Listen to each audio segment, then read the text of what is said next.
Hello and welcome to the Monday, October 6, 2025 edition of the SANS Internet Storm Center's Stormcast. My name is Johannes Ulrich, recording today from Denver, Colorado.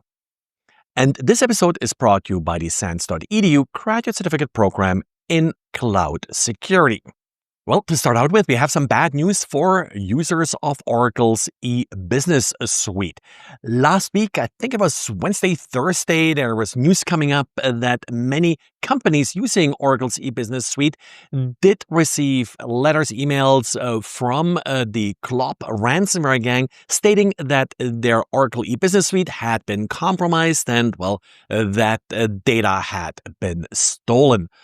Oracle, shortly after, via their chief security officer, did publish a blog post stating that they assume that the vulnerability being exploited here is a vulnerability patched as part of Oracle's critical patch update in June. So as long as you had that applied, you should be good and safe from any exploitation. Pretty much should disregard this ransom note. Well, on Saturday, Oracle changed its stance on this. Oracle did publish an additional patch for its e-business suite.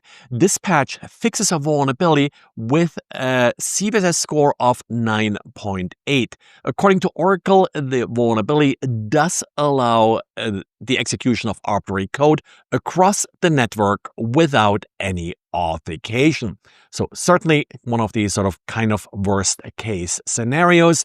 And that apparently is what's behind these letters, emails from the Clop ransomware gang.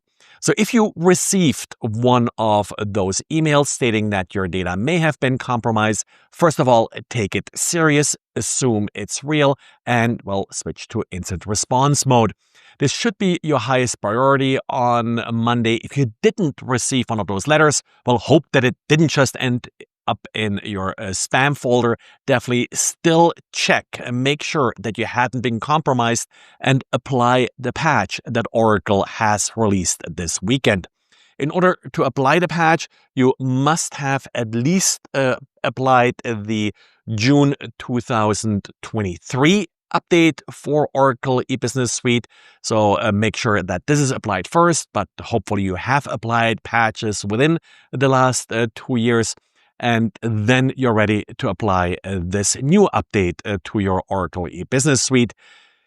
Overall, this is not a pretty situation, of course. Applying these patches isn't easy. This is definitely a patch that you do want to rush out. So there's definitely nothing else that you really should do on Monday if you do run Oracle's e-business suite other than working out how to, first of all, apply the patch and what other mitigation controls you may want to apply to the system, and also, double, triple, quadruple check that you are not already compromised.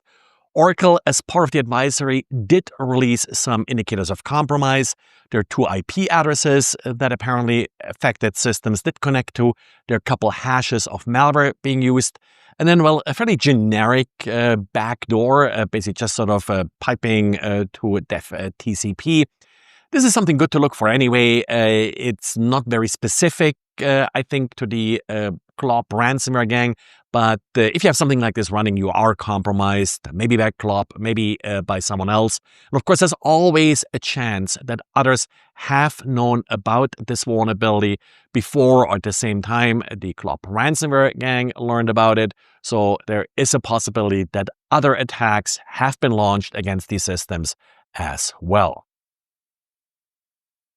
And security company Strike Ready did publish a blog post with details regarding early exploitation attempts against Zimbra, abusing a vulnerability that was patched in January. These attempts happened before a patch became available and now reveals some of the details how attackers are abusing this vulnerability. It's relatively straightforward in hindsight. The attack uses calendar files, so .ics files that are being sent from, what looks like valid government email addresses. Zimbra, the open source webmail suite, is in particular popular by non-US governments that don't necessarily trust into US cloud providers, and as a result are not using sort of your standard cloud-based webmail systems, but rather set up their own. And we have seen this pattern sort of play out repeatedly in the past, where vulnerabilities in these open source webmail systems are being exploited against governments. And Unity released a critical patch for its game editor. The interesting part here is that it's not just the editor being vulnerable here, but also games developed with the editor are vulnerable and may require a re-release. The vulnerability in particular for the games is more sort of a privilege escalation vulnerability. But definitely, if you're using this editor, take a quick look and make sure that you're up to date. The patch was released late last week. The advisory is labeled September 2025, so don't discard it as being old. The patch actually was released in October. The vulnerability was originally reported to Unity in June. Well, and this is it for today. So thanks for listening. Thanks for subscribing, liking, and recommending this podcast. And talk to you again tomorrow.